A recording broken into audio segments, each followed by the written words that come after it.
Welcome back to yet another episode of Comeback Stories with Sunil Robert, where we meet a variety of folks who've come a long way in life, who've achieved something spectacular, folks who understand the term resilience. This show is all about resilience, and today I'm excited to be in the presence of someone who embodies greatness. And I don't say that lightly. This individual, as you would unfold in the next few minutes, is someone who not just played a game, who just achieved excellent accomplishments in that game, but actually changed a culture and created a cult out of that game. So without much ado, I want to welcome to this episode Mr. Waliyy Dixon. How you doing? Wally, what a great pleasant surprise for the new year for me. Thank you to have me, and congratulations as well. My excitement stems from the fact that, back in my teenage days, I used to dribble a little bit. I used to do a little bit of bowling. And in India, if you did a three-pointer and it went through with a silent hush, it was called, in Indian terms, maska shot, meaning like a knife that goes through butter, it went in. Smoothly, like a swish. Swish. And so someone who dabbled here and there, to be even in the same frame as someone like you, a legend, who's impacted basketball in America with a specific cult-like following, it's an absolute honor. And in today's show, I want to delve into a few aspects of your story, which much has been told of, but I want to approach it with an angle of setbacks, comebacks, and resilience. Yes. So what do these words, two words, setback and resilience, mean to you? Setback and resilience means to me, I have to give you a twofold answer. One, when I was younger, going through that process, not knowing what the process is, right? Understanding it. Now at 51 years old, soon to be 52 years old, I can give you a better understanding of, was it a setback or was it a purpose? And whom did that purpose, and who was the controller of that setback? So it wound up becoming a spiritual thing, but on the side of actually going through it, sometimes we have to look in that mirror. When I was a youth, did I put the shots up I needed to put up? Did I work hard towards it? Did I want success more than people wanted it for myself, I look back at those things, but then now, maturing, I answer that a little bit different because I'm starting understanding my purpose. So the word purpose also it's almost like, you're attributing it to a belief. And so are you therefore saying that resilience and setback are physical, circumstantial things, but they only make sense if you are connected to a higher purpose? Is that? To understand it, yes, the connection with the higher purpose, like I said, it came through the maturity, understanding that the Creator takes us through different things. He also said that He'll never give us more than we can bear. Mm-hmm. So I started taking that from on the basketball court, and I also relate that into everyday life. How am I different? Why is this happening to me? We start asking these questions, but we start asking these questions for self-gratification. An answer that we're looking for the Creator that could benefit us, but not knowing that the Creator have us on a task where He's taking us through different things because He want us to be adverse and be able to communicate with the masses. So when I looked at it as a setback, it was really a set up because He gave me enough time. And when I say time, you're talking about years, 5 years, 10 years, 15, 20 years of setback. But that setback is that 1% that He's instilling on me because He has the mission to, what we're doing, it has a 99% impact on society in a positive way. Wonderful. So in other words, what you're saying is your ability to view any setback or any disappointment, you get better only when you zoom out and start thinking of it and saying, before the final whistle is blown, you can't really say it's a setback or a setup. In that sense of saying, you keep showing up, you keep playing, you keep really fighting back. Come back is the term that we use in our show. Mm-hmm. So where did this love for this game come from, and what values did you play with? Or did you just uncover them as you went along? Or was someone in your circle of family or friends who shaped you who you are? So if someone says the 18-year-old Waliyy or the teenager Waliyy, what was he like and what values drove him? It started young. My story is a little different. I had both of my parents in my life. They didn't live together at the time. My grandparents, my grandmothers especially. So I'm from that old block, that old community, the village, when everyone in the community was involved. So being a child, you're doing child things, you're doing kid things. And I always kind of equate it to where I'm at now in my life because I'm able to look back and say, wait, this game, I never took a loss in basketball, always won. The reason why I say that is because when we start using the word loss, I look at it as a learning experience. This is another, quote unquote, far as it's society setback. Because most things that we go through is what we're looking for, society, how will society feel versus how do we feel? How will what I'm doing going to impact, at that time was my team.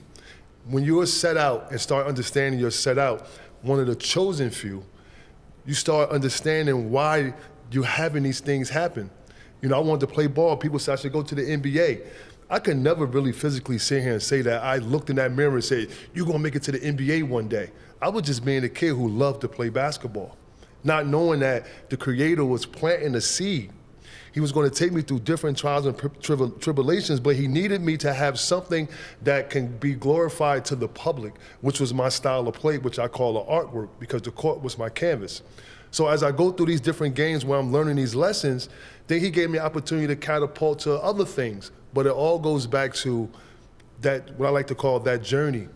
Sometimes we need setbacks in our life, even with the way computer technology is, right? You can hit Control, Alt, and Delete, and it reboots the computer. We have to do that with ourselves inside. From time to time. Absolutely. Well, what you liken those experiences are, you know, theologians call it the wilderness experience, the season of dryness where you are seemingly successful on the outside, but there's something missing in you. You said the court was your canvas and you expressed yourself like an artist.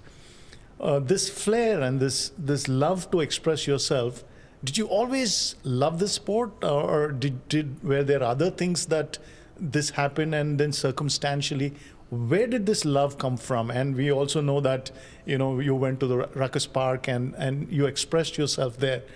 Where did it all start? And if you were not a baller, would you have been something else? So growing up, when you hear sayings where they say it started in the house or it starts at home, whether someone's doing good or bad, but they say it starts at home. So for me, things that was easy was martial arts, boxing, because from knee high, that's what was taught in the household with my dad, God rest him. My mom's side, you know, she was the model, my dad was the boxer. So you put those two together, I was able to gravitate to basketball because I had to learn how to play basketball. I played football, played baseball, boxing, a little martial arts, just being a kid. But basketball, I got cut from 6th grade, I got cut from 7th grade. So now it went from society saying, hey, he's gonna do this, he's gonna do that, or he should do that, he should do this. I said, nah, I had a personal goal. My personal goal was to prove to myself that I can play basketball. So I had to learn how to play it. So that's why I learned how to do something that I didn't set out to say I want to be a basketball player, you know, at that age. And being that I took what we say the loss or what you call it, the comeback, the setback, that setback allowed me to broaden my wings or flock my wings because I learned how to play this game. And I took every advantage of the game. I learned everything I could learn about the game, and especially with like street basketball. I learned the origin of it. I learned the height of the rim, the length of the court. I learned so much about it to where I loved the game. Because when you ask the youth now, or I ask people, I ask them, we also train. I ask them, do you love it or do you like it? And most say, I love it. And I ask them simple questions. Who invented the game? Dr. James Naismith? What's the length of the court? What's the height of the rim? What was the first game played? You know, so when you can't answer questions like that right now, they love it. They like it. And we just, and hopefully through their setbacks, through their trials and tribulations, they one day become to learn it. So you've invented this whole, along with this set of friends, the whole thing and main event. At what point did you see that you had this flair, this drama, this showmanship, the artwork part that you mentioned? How did you know that? At what point you were different in the style? I would like to say, since we're comparing it to the artwork that I compared my game to, at those stages of my journey, it's really like, you know, you go to a place to get paint, right? You pick out your colors, and then they have to mix it. So I was really in the process of mixing that paint, playing on different courts, different blacktops, different hardwoods, and I'm mixing that paint to where now I'm maybe on the stages now to where I'm on the biggest canvas to where I could show the world my artwork, right? That took time. That took time, and when you mixing that paint up, you don't know what piece of art you're gonna draw. You have no idea, you know. So that's where it took time for me to really start understanding that this artwork that I'm creating, not only is it self-satisfactory, but it's also getting the attention of people. Now you get to the point to where now people want to be actually a part of this artwork, and now they come into the games. I'm looking in the crowds and people yelling my names. You know, the kid from across the water, he could have been the paintbrush. And then you got Wawa, then you got the coming attraction. And then with all of that paint being mixed up, it created main event. So has main event become such a significant part of your life that notion that you are called to be a main draw, a main event, does it sort of percolate into other areas of life? Or do you see that as just one part of the sporting part, but you have other personas in you? People, first I want to give credit to Al Cash, Duke Tango for monitoring me that name, main event. Once again, just going from the spiritual side of, that is the main course. So now, earning the name, how do you keep up with the name? And I also wanted to instill in myself that how do I keep that name main event when the ball no longer bounces, when I never have to go step on the court? That's when I started listening to the messages, and I'm getting messages from all across the world with people saying that they had a different alternative or street basketball changed their life. Just the way I approached the game, being outspoken, speaking for the voiceless. So I try to carry main event, and that's just, to answer your question, that's just a chapter. That's a chapter. These are all chapters. These are all routes that the creator, not knowing at the time. See, when you're going down through these journeys, you don't know that the creator is intentionally taking you through these different things. I know people who've been through things that me personally say, man, I probably couldn't go through that. I would really have to dig into faith, and then I go back to where we also have free will. So the main event, I try to live up to that. Then as I start maturing, you have Waliyy Dixon. See, now main event have someone besides the creator, as far as on the temporary soil we on, you have main event being guided now. Waliyy Dixon's guiding main event. Main event was the one who the world know, but now the world is getting an opportunity, and I feel humbled doing this show with you because the world is getting an opportunity to know who Waliyy Dixon is. True, two different people. The person behind the moniker, right? Yes.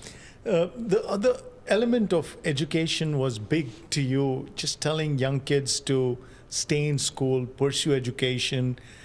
Is it also partly because you went to Rutgers, you've seen what formal education can do in terms of expanding your mind? What's your message, and what are some, honestly, your concerns with young people just now on this temporary instant gratification world where they want everything now, they're not willing to put in the hard yards? That's the sense as adults I'm getting, and I'm talking to folks around the world. That's the sense that they're getting. Young people want everything now. Mm-hmm. When you encourage young people to stay in school, get to college, get through degrees, pursue Is that something like a backup plan, or you're actually asking them to go through because in that years you're being prepped for life? When it comes to the education part, for me is what I'm willing to share. What they said as far as the traditional route in the 90s, you had the traditional route was you play good enough, you get a scholarship, you go to university, you get an opportunity to go play in the professional, which was the NBA. That was the goal. So I'm willing to humbly share my side of the story that don't make me look good. And everybody said that if I would have finished Rutgers, graduated from Rutgers, I would have went to the NBA. So my story as far as what separated me from the traditional trajectory was I failed out. They said, so I look back and say it was education. Now, through those times, we're talking 1990s to where we at now, I still encourage education. But let's be clear, when I say education, I'm also talking about trades. Technical, vocational. All of that now, because that's all a form of education. Now, one thing about education is, one of my mentors, Pee Wee Kirkland, says, there's no defense that can steal what you entail here. There's no defense for that. There's no boxing one, there's no 2-3 zone, there's no man-to-man defense. So education is going to lead to excellence. So you want to be educated into whatever field, but once again, we go back to the creator. The creator allowed me to what they call LOX, learning off experiences, because he put me on different soils. He put me in so many different situations. Some he had me figure out on my own, not knowing that he had me thinking it was on my own, not knowing I just had to open my mouth and ask him, what's the next play? What is the next, what do I do next? So while we going through these trials and tribulations, being a known figure, people get an opportunity to see the good. But it's important to have these dialogues because now they're able to see what do it take? What do it really take? What do you really want? And so it goes back to the education. What do you learn? How do you take what you learn? Even at a job, work at your job, they say the American dream is to work somewhere for 25 years, you retire at 65, you got the white picket fence, you got the nice car and nice house. Is that really a dream? Not just an American dream. Is that a dream? Why can't it be instilled where you go to a job, wherever it is that you work, we have to keep our lights on, right? We have to pay bills, but learn as much as you can, especially if you're in the field, is something that you want to do. Don't just pick something or be educated in the field just because of the money. Have a passion for it, have a love for it. So when you get these different things, because textbooks not going to show you everything that you can actually physically learn, but it's better to have both because now you can have that dialogue with whomever. So folks, we are in conversation with the legendary Streetball, big name, one of the biggest names in basketball, Mr. Waliyy Dixon. It's such an exciting experience for me to be in the same room just sharing some ideas around this theme of resilience and how does it play out in our day-to-day life. So far, some of the things that we've uncovered are a purpose. Mr. Dixon repeatedly went back to this notion that he believed that at every season in his life, even there were times of uncertainty, he would look up and say, God, what's the play? To his creator. So continuing on this conversation, I wanted to ask you, you've, along with your friends, went on this mixtape tour and created a subculture which did not exist.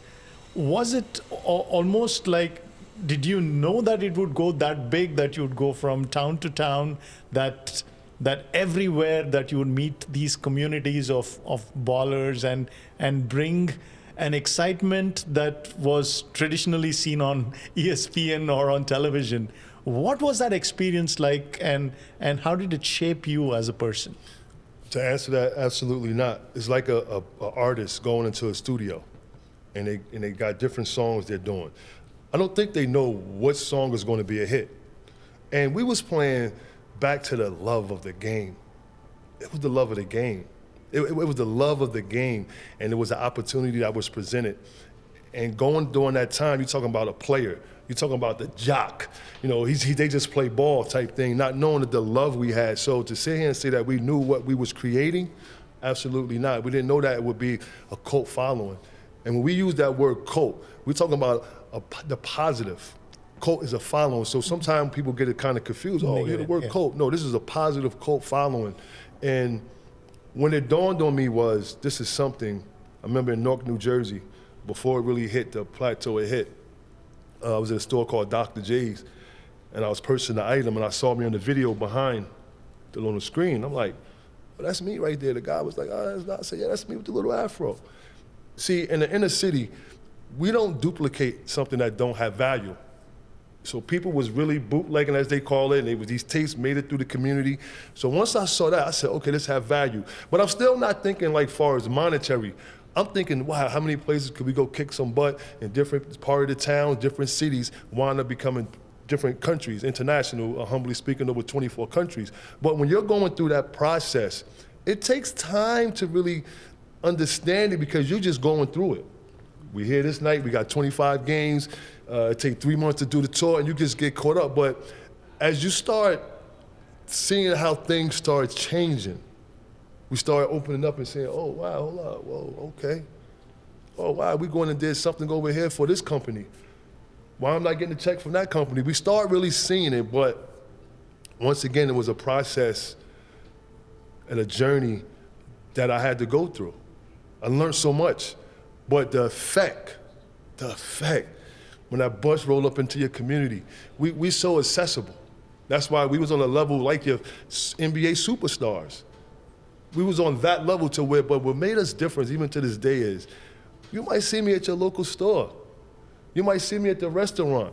You might see me next door from your house and not on your porch. Like we really went into the communities where a lot, for whatever reason, they can't. Shout out to Jay-Z, LeBron. They just can't drive up in no bus and get out and go be in the neighborhood. It just wouldn't be safety for them to do that. It wouldn't be right. So it goes back to the mission that the Creator have us on. I didn't know that back then. I wanted to go have fun, and I'm watching the reaction from the crowd, the fans, people coming up with tears in their eyes, want to get an autograph from what they call street basketball, a streetball legend. But 20 years ago or more, a street basketball legend just was someone who they considered, once again, society considered someone that wasted their time. So now we're changing something different about the positive of street basketball, not the exploitation of street basketball, because sometimes things that come from the inner cities, it get exploited. The Creator allowed me to be a part of that for a reason. At the time, you get mad, you get upset, but then when you sit back, and I call it pause, pivot, and pray, and when you sit back and say, this is a setback, no, He allowing me and put me in position to set myself back. So that so He could continually show me the faith. Do you still believe? Do you still, my story is, my comeback story is I never gave up. I never gave up because the Creator showed me that this not only affect you, but your decisions affect others. See, people make decisions that only benefits them. I try to make decisions and also think from 3 different angles, almost every angle possible, so I can understand how all parties collectively would feel. Versus just say, oh yeah. Nah, I can't say, oh yeah. And that's how it became. So now, what I mean by taking steps back, I understand when it says take 4 steps back to move 2 steps forward. I understand that. And sometimes we have to do that. Where did this come from, this ability to think community, to think my decision affects everyone else around me? How can I make a decision that has maximum impact? Where did that come from? My grandparents also come from being in the South. You know, you hear people say Southern hospitality. When someone passed away, you got whatever you're doing in the yard down south, they're taking their hat off, they showing, their condolences and everything, the respect. So seeing my grandmother, Nana, my grandmother and Elizabeth Dicey, we call her Grand, seeing where they used to have a bunch of clothes and just giving to the community, just give us. And what stick with me is that they never wanted anything in return. They never wanted nothing in return. It is nothing in my life that I try to do to where it's like selfish.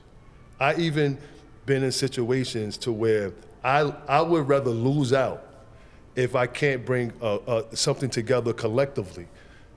And I kind of battle with that sometimes, you know, like, is this the creator saying, hey, do it this way, but everything that I do, when you weigh the odds, the good, the bad, the strength, the weakness, is always on the stronger side where he's saying, no, do it this way, collective. It takes longer. Like we talked about earlier about the quick, the microwave turnaround. But you also have to look into what did you put into that? Who will be affected by it? How can you keep it going? How can you keep it going? And I think what keep things going, no matter how technology go, is the authenticity of things, the trueness of it. And that's what I represent, the trueness of, trying to represent the trueness of life. I'm not perfect. I share things that don't make me look good. I don't mind, because to get a good shine, you have to go through a couple steps. You want to get the car clean, right? You want to get you put the wax, you dry it off, you put the wax in it. You got to come back with the right micro fabric and then wax it off and get the buff. So I'm willing to tell every aspect of that until you can actually see the shine. Fantastic. What I wanted to ask you was, with the amount of attention and the love and the adulation and fans and stuff, how did young Wally handle that? Were there times when you got carried away by this love and affection? Who were the folks in your life who sort of recalibrated you and set you back onto where you should be going? What was that like? Well, I tell you what, the main chiropractor was God. When we would go off tour, I would go back and forth to the communities that we was in. We might see us in a bunch of tour buses in a Diamond Hotel, but I may go back in that community and stay at a Motel 6, just so I could be in the community. They may be doing something with the Boys and Girls Club, but when you're a part of that journey, things are happening so fast, right? Things are happening so fast. You think everything is just good. I was in a car accident where I made a decision to drink and drive. Luckily, I didn't harm no one, but I hurt myself. And I broke my leg where the emergency brake went through my tib fib, broken in half. They had the helicopter lift me to the hospital. And at that moment, that's when I really tapped in. My family is a Muslim, a Sunni Muslim, and it's Christian. That's all I know. I was in churches growing up. And those things, when you hear these testimonies when you're young, and we just listen like, oh, I don't believe that, I don't believe that. Listen, it's real. It's so real. Like, the conversation I would have with God, and all he was telling me was to slow down. Slow down. Because you getting hurt, look at how many people that I'm giving you this. You don't take advantage of this. You know, my dad will always tell me, listen, I'm able for you to have Bally shoes in 8th grade, 6th grade. They cost $500 a shoe. I got 4 pair. You're not better than nobody. You got this because I can do it for you. You know, so, and then, like I said, those things come from that old school tough love. That's where it comes from, the community. And we're trying to rebuild that. And the only way to rebuild that is not telling just things that glorify us. I could sit up here and tell you, oh, I did this in basketball, I did that. Nah, I'm gonna tell you what, the hook, you already got the hook. The creator gave me the biggest bait, basketball, what I did, the person I am, my personality, being able to check a room out, shut it down, and not taking advantage of it. That's where we get caught up sometimes, where he give us this power and this respect that we have, and we take advantage. No, you don't take advantage. We help people that even if we don't benefit, it could be a gift, it could be a curse, but I'm gonna go with more of the gift than the curse. I would imagine that has also impacted you as how you transitioned from this being this performer, athlete, sports person into a coach, mentor kind of a figure. What values do you possess as a coach? What is it that you see when you see a talented kid versus a kid who's working hard? What drives your conversations with them? I look beyond, well, one, I could relate to a lot of different situations, but I look beyond the athlete. I'm more concerned on what's his household like. On the school level, they say a lot of kids have ADHD, which some may have. But let's see what's going on in the household. That kid may be disrupting the class. They may have a disruptive issue. Well, they didn't even eat last night. So if they didn't eat last night, they're gonna cause problems. So I don't see the athlete. My thing as a mentor is how do I bring the best out of this individual? So the creator gives me the opportunity to not only teach them about basketball, but also teach them about life. Because if I'm teaching you to do a crossover or go behind your back or do an in and out dribble, that means changing direction. But a lot of times we cross over and go right back. So if you cross me here and the defender's there and I go back here, you're gonna go back there. I'm supposed to cross you and then go because you bid on this move. You know, so that's just being relatable and keeping it real.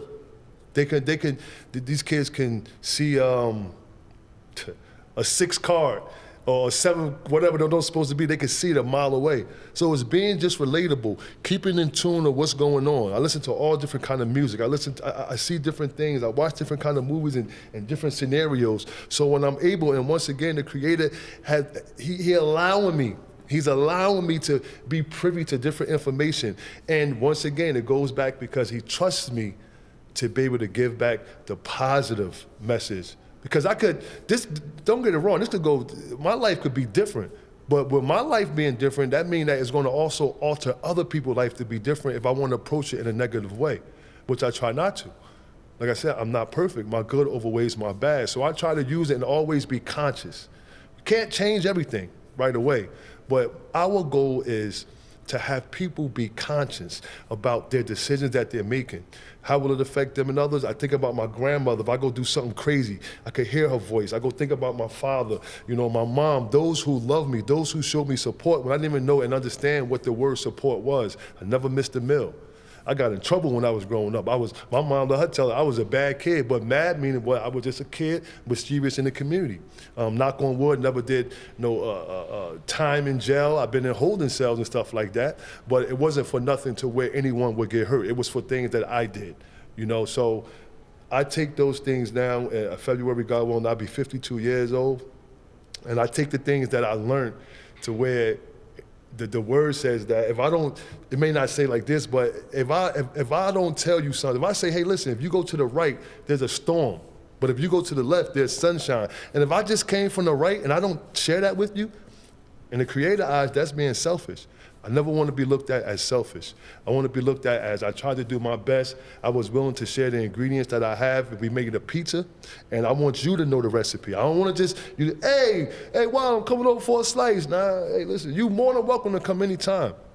But guess what? I'd rather you say, hey, I just made one of them pies, man, because you have the ingredient. And everybody just not privy to get the ingredient. And it's not me, it's the man above is the one who's running the play.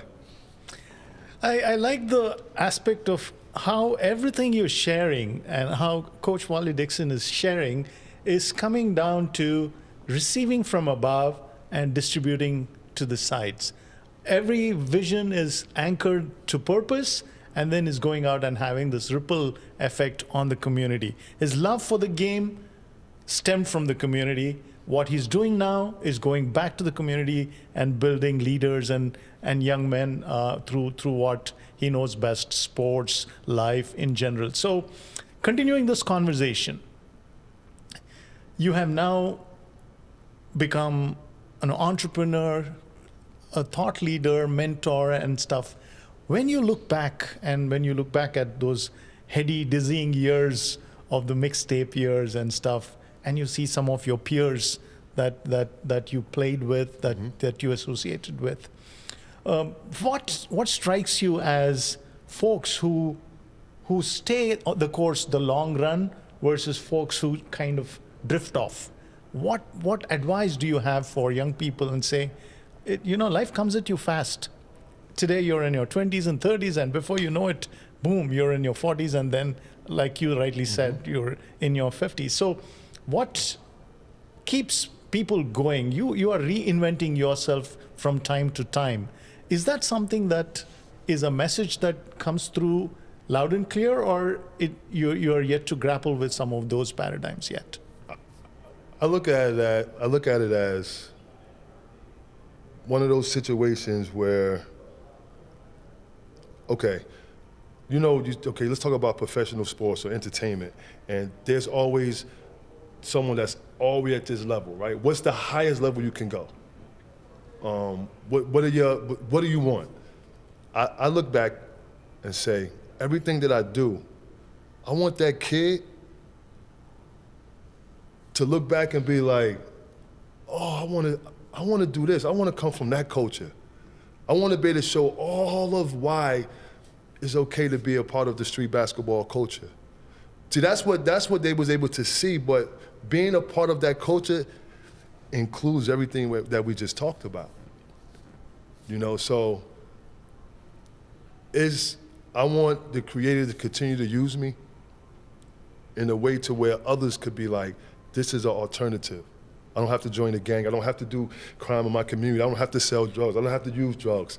Like, let's think outside the box. Let's think outside the box, and I'm willing. Let me be that example, because I'm not going to take advantage of that opportunity. I've had these traits through my whole upbringing. So when I was born, I had these traits. But you don't understand what you have, the gift that the Creator have given you. You don't understand that. When you're going through doing something you love doing, you don't see that. So I'm sharing that, and I thank him.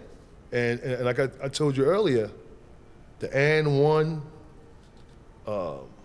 everything that my hands is involved with, that's a part of that journey. And hopefully everyone that's a part of that journey, I look back at my life like, wow, okay, I could be upset, I could be happy. I'm happy. But at one time I was upset because I'm like, man, even thinking back to like the AND1 stuff, even before AND1, it seemed like everything that I was involved with, people was able to enhance their careers. But what happened to the people who was involved with that? Why am I always in position to where, I'm the go-to guy? Well, what happens when I don't have the answer? Why is it that everything that I'm involved with, people can enhance and they could get these other jobs and do different things? So I want to make sure that that void right there could be filled right there. And I'm willing, I got to go through, I get it. I got to go through certain things. And I say this humbly, I'm not better than nobody else. I understand that the play that the Creator has been drawn out. I just wasn't able to grasp it and understand that play. I stayed away from that play. I can't do that. That's too complicated. But I tell people, we be praying and asking for the things, right? But the Creator gave us every single thing that we need to get what we want, but He gave us the things that we need. We have it. We already have it.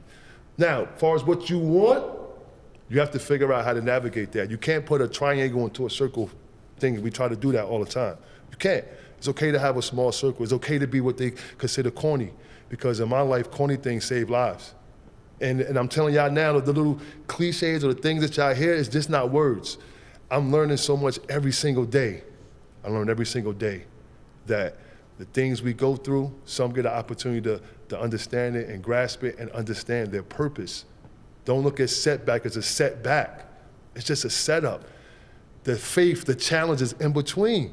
The destinations changes. It's the journey. It's a journey. You might go this way. Some people go straight, and we be like, oh, they did it this way. No. When we see examples and testimonies, it's just how can we take something from that person? You may not get it from that person. I may not get whatever success is to me from basketball. It may not come from that. It may come from something that I didn't even can fathom. A lot of things happen in my life, but I got to pause, pivot, and pray and say, oh, you wanted me to do that? And at the end of the day, what I truly, truly learned, when things is really cool, is when I know that it's not for me, it's for Him. Because I'm showing that He's using me as an example to where we're living testimonies, we're living legends. It's a little different than someone could say on my tombstone and say he was a great guy, he loved his community. Nah, we ain't preaching to the choir. We talking to the choir and we preaching to the choir, but we also giving them options. And when I say the choir, the masses, the people, we're giving y'all some resolutions that we could change it. Folks, chatting with Mr. Waliyy Dixon, I'm reminded of that famous movie, Chariots of Fire, where the runner, Eric Liddell, says, when I run, I feel the pleasure of my Creator. And the word Creator came so many times in our last many minutes of conversation. And so I want to just circle back on that theme of, now that you are in a different season, you've impacted so many hundreds of thousands of people. The greatest joy comes when someone comes and says, my life was changed, or you inspired me. Can you share some instances of any city or any event where someone came and shared a story that your life, your commitment to the game, what you did, has touched them, impacted them? I just recently, I got a message. I get messages all the time. I had a message, and the guy says, hey, I'm coming from Brazil. I saved my money up. I want to make this trip to meet you. Wow. And me and my son, we went and met him in Newark, New Jersey, and he stayed in New York, so he making his way, and that's what it's about. Because when I played the game, I understand that everybody that go to an event necessarily not there for what's popular or who's popular. I know everybody didn't want to maybe go to an event that might want to be a basketball player. They might want to be a statistician, might want to be a cheerleader, might want to be a coach, the janitor, whomever, the producer. So I kept those in my mind when I played the game, right? So it's just when you could find out back to that purpose again. You know, give your last when you're on that court. You never know who's watching. You never know how you're going to affect someone else. And I always want to just, as they say, leave it on the court. But when you actually leaving it on the court, it's different. You have a different approach, approach on things.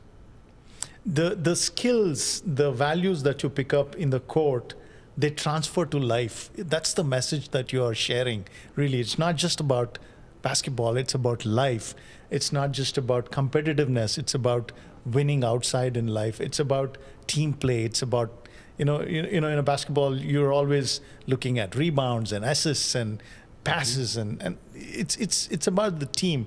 So is that a big part of your message as well? It's definitely a big part, because if you look at let's just say I looked at my life or my story, my journey, just from the athlete point of view, right? That means that I could put a timeline on that. When you become a certain age, they say the sport career is over. Correct. So no, I understand now that I'm still main event. I'm still him, respectfully speaking. I haven't touched a basketball, and when I say touch a basketball, is touch a basketball to get paid to touch a basketball to be able to get a check. I already did that. It's etched in stone. It's etched in stone, and that brings us to where we at today. So, absolutely, is a part of it. Is a part of what you were saying. A key theme, resilience, which we always explore and we ask our guests is, when you look back, resilience is also about managing regrets. Do you at one point you had practice sessions with the Nets, and you could have, if you wanted to, pursued NBA. Other than those kind of things, do you have regrets? How do you view regrets? Do you use that as a springboard for something else? Does it make you reflect? What's your approach to regrets? So a younger Waliyy, we look for, the easiest thing to do is to blame others. Regardless of what the situation is, how my story went. My high school coach sold me out, God bless him, Wilbur Akins. He did a deal with Rutgers. There was some funny stuff going on. He got a house, this, that, and the third, right? So I can have the regrets. But when I look in that mirror, no one gets the blame but me. I didn't go to class. I had a 1.9 coming out of high school, so they say, right? Those are things that I was in control of doing. So no matter how bad I wanted to blame someone else, once you could self-blame, just like self-start, self-preservation, when you could look in that mirror, the moment you look in that mirror and can't be truthful with that person in that mirror, unless there's something maybe mental going on or some things going on with an individual, but for me, I looked in that mirror early. And I had to really come real to myself, like, yo, you ain't do this. You wanted to go to Douglas Mart when you're supposed to be in class, or you wanted to go hang out, you wanted to go to the party. None of that stuff was part of that traditional route. So there was a time when, with the New Jersey Nets, so Jeff Van Gundy and Eddie Jordan recruited me. They would be in my grandmother's house. And by the way, I got recruited by every school that you could possibly think of. Excuse me. My mother would have a garbage bag. And it was one garbage bag and a bag. Back then they had paper bags. The garbage bag, that's going out for trash. And my mother said, hey, you didn't even open up these letters. I said, Mom, if these schools can't get my name spelled right, I'm not going there. I'm just a number. I'm not going there. My name is Arabic, loved and protected by the Creator, Waliyy, W-A-L-I-Y-Y. My middle name is Abdul. So I'm like, if they can't get my name spelled right, you think I'm just gonna go there? Rutgers, I was getting like written letters, like written out to me. So with Jeff Van Gundy and Eddie Jordan, when I signed with Rutgers, like, let's say I signed on a Friday, they was going that Monday. So now you got a kid where Eddie Jordan was telling me, yo, Fast Eddie's what they call them with the Lakers, championship team. I'm gonna teach you how to be a guard, because the stigma on me was that I didn't have a jump shot. That was the word, oh, he don't have a jump shot. I had 1,760 points. 500 points was dunks. So that means that I had 250 points and the rest was buckets. So while I'm shooting a three-pointer, while I'm shooting jump shots, my layup and my three-pointer was easy buckets, dunking on you, right? So now the years fast forward, my agent called me. He was like, yo, I got you a workout with the Nets. They want you to come to the rookies camp. So at this time, I was smoking a little weed and stuff. I cleaned my body, I'm running, I'm ready, prepared. And I went, and Van Gundy said, hey, I want you to come to the veterans camp with Jason Kidd and those guys. Called my agent. I said, yo, he said, yeah, they want you to come back. I said, nah, I'm good. He was like, what? I said, I'm good. My agent, Eugene Napoleon. I said, I'm good. He was like, what you mean you good? I said, nah. If you go look at interviews I did, I said, once I became 26 years old, I'm gonna stop chasing the NBA dream. And also, I was offered a 10-day contract because whoever they signed that I was kicking their butt, they wound up getting a 10-day contract. And the reason why, number one, I had a goal that I proved myself. This is all self stuff. Forget society, forget coaches, forget anybody that said I should be on the next level. So now, the opportunity, I told my agent I'm not going. Why?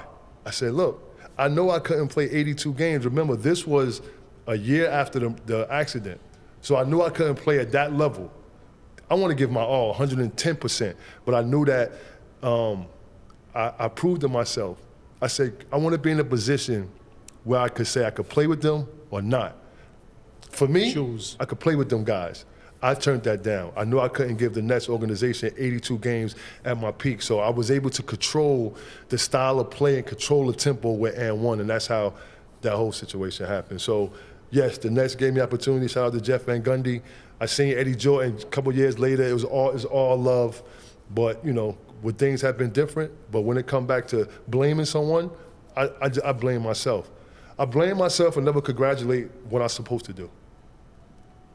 So do you, at the point you've donned many hats in your journey, and I'm sure there'll be some more hats to pursue as you're giving continuously.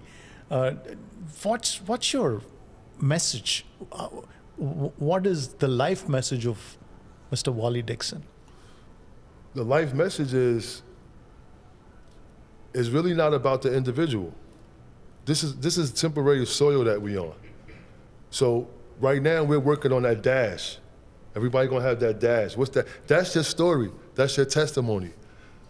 And I want people to be who they are. Imagine in the world if everybody was who the Creator blessed us to be. That means that everyone that we meet on a daily basis gonna be different. We all have similar stories with different music behind it, but everybody would be different. So my message is be who you are. Chase and try to find your purpose, whether it's something that a talent you have that you don't see nor hear. I'm telling you, you're special. Understanding it, knowing what you want. Was I perfect? No. Did I care about all people? Yes. Am I outspoken? Yes. But I'm never outspoken on something that I just don't know about. I'd rather be outspoken on being a contributor to the humanity, the positive side of life. That's who I want to be looked at. And I don't want to be looked at as, yo, he was like a Jordan or LeBron or Kobe or any of these guys. Nah, I want to go down and etched in stone as a Michelangelo, a Van Gogh. You know, people who put things together that's etched. I want to go down as that artist. Wonderful, very well said. If young people are looking and saying, I want to do this, but I don't know what, I want to be a basketball player like you, but not so sure, how do they find purpose? What practical advice would you give them?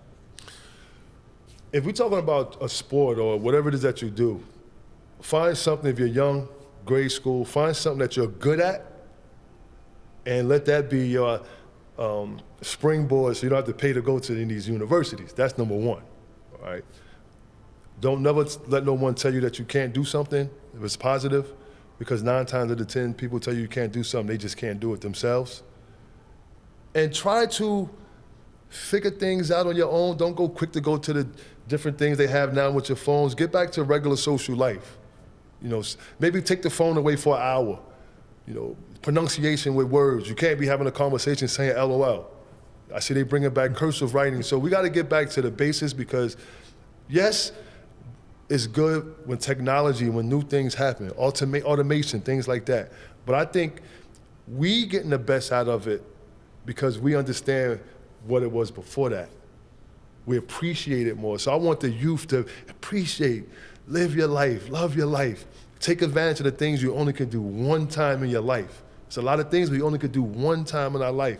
Take full advantage of it, because the things that you're doing now, it's like if you get up every morning and you got a regime that you do, whether you work out, you do whatever you do, you have to continue to do that every single day, and you're going to get better and better and better. And if you're chosen, I don't know if you're chosen to have a little bit more on your plate, don't complain.